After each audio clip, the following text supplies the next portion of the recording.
Here we are again, sports fans, for the Couch Potatoes Sports Tragics podcast.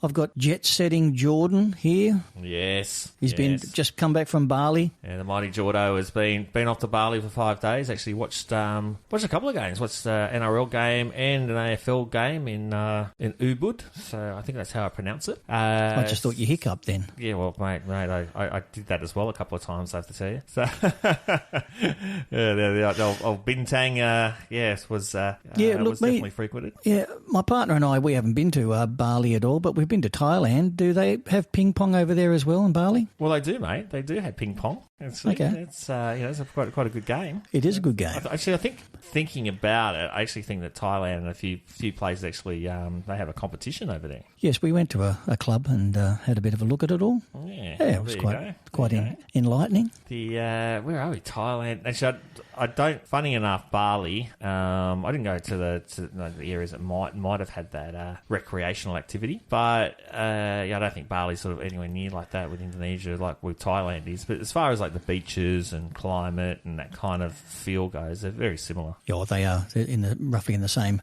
latitude, I suppose it is. But look, talking about recreation, the AFL, we had a draw just recently while you're away. Well, that's the second draw of the season. It is. Anzac Day was the other one. Yeah, and as you know, then obviously as soon as that happens, everyone's talking about Golden Point again, or how to stop having draws.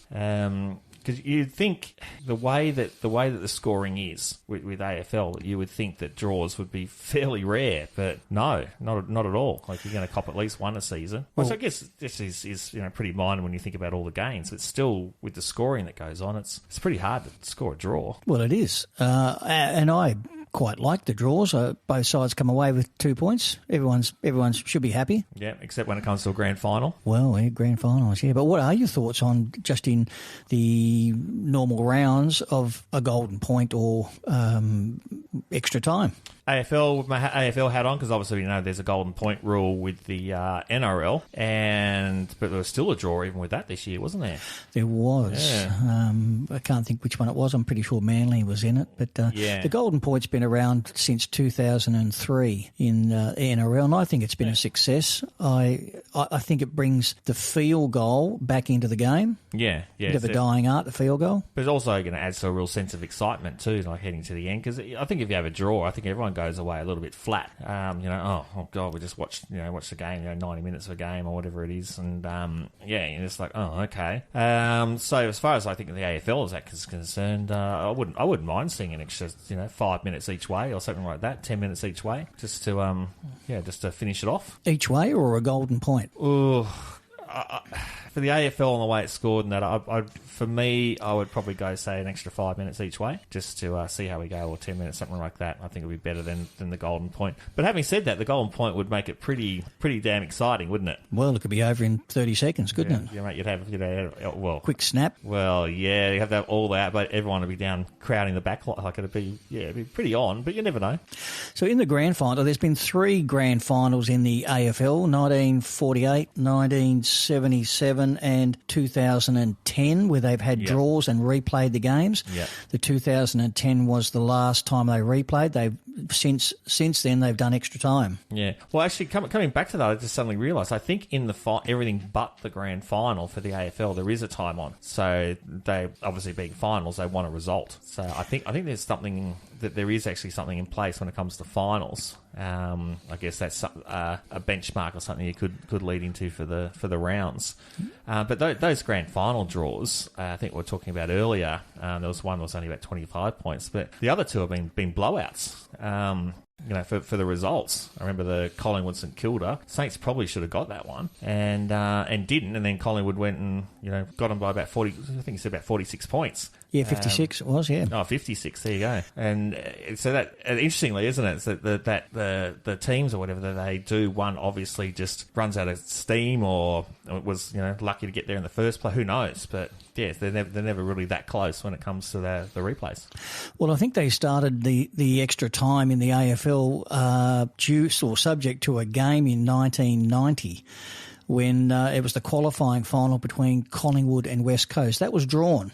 Yep. So then pushed all the finals back by a week. Yeah, right. And I think Essendon were minor premiers, and because of that, they had a 2-week layoff instead of a 1-week layoff, and I think they went pretty well out of the finals in straight sets, pretty much. Exactly right. They probably got a bit cold. Very cold, And there's a big argument for that as well. Well, what the AFL's been doing is they give everyone a week off, so they've just introduced that, and I don't agree with that at all. I think, hey, everyone's pumped up, everyone's for the finals, and they have a week off, and it levels the playing field. And then to me, and it doesn't matter what code, then the team who is rewarded with the game off, say 1v4, 2v3, whoever wins gets a week off.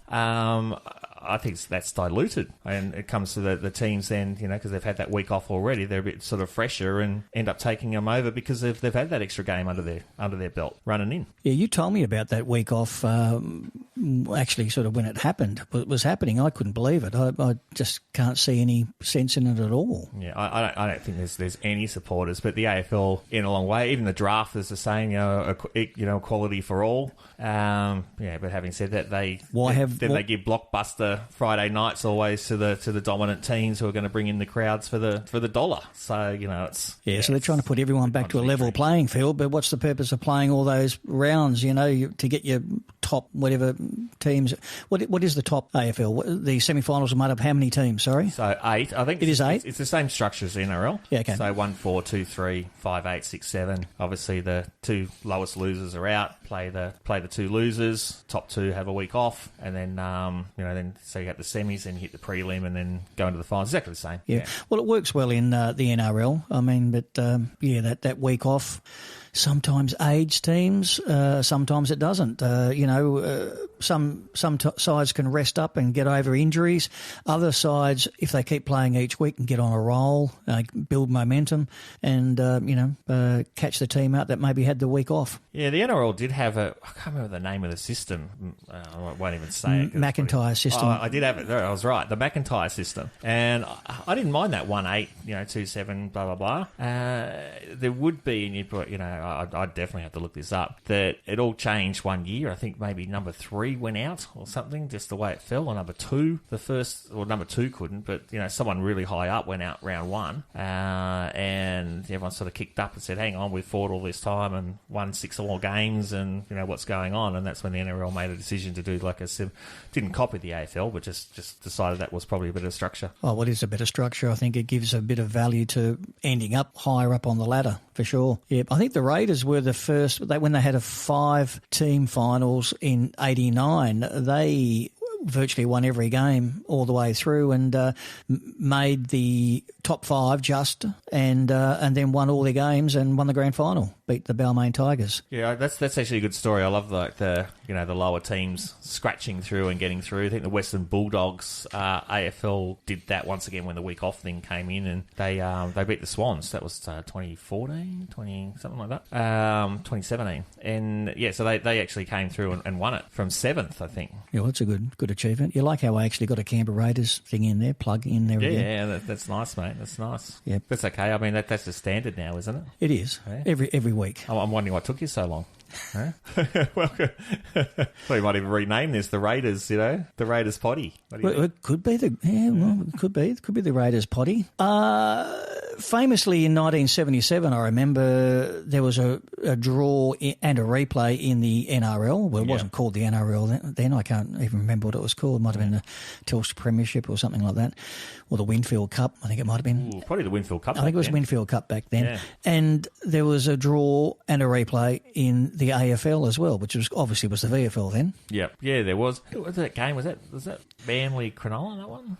No, that was Parramatta versus St George. Yeah, okay. And it was a 9-9 draw the first week. Yeah. And then they replayed, and Rod Reddy went berserk on my good mate Ray Price, and they won. St George won 22-0. Yeah, okay. Yeah, absolutely blitzed them in the replay a week later. Yeah, but the AFL game was Collingwood versus North Melbourne. That's right. Yeah. And they drew 76 apiece in the first game, and then North Melbourne defeated Collingwood in the replay by 27 points.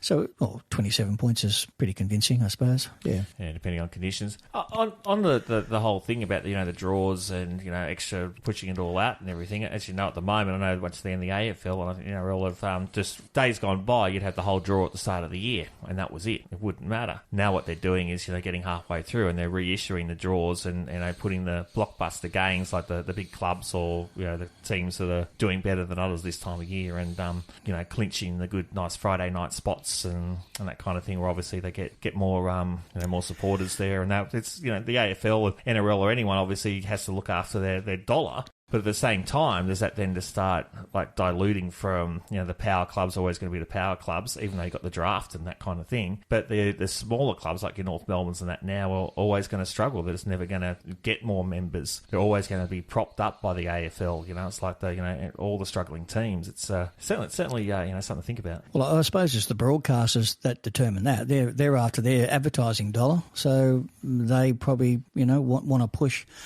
the teams, the more popular teams. What are they going to do when Hobart comes in? They've got the most supporters now, over 150,000 supporters. I didn't know that. Yeah. Oh, mate, go Tassie. Yeah, they did a $10. They did a $10 membership for inaugural membership, and they racked up 150,000 of them. Yeah, well, actually, that doesn't surprise me because poor old Taswegians have been long starved of their own team. They've been jumping up and down for a while now. Yeah, well, they went with GWS and the Gold Coast Suns. And really, Tasmania was an obvious pick. I think the ground. Logistically, I think they struggle with ground, but the AFL managed to build a GWS stadium. They could have done the same for the Tassie boys. And Hawthorn tried to adopt them for a while and that kind of thing.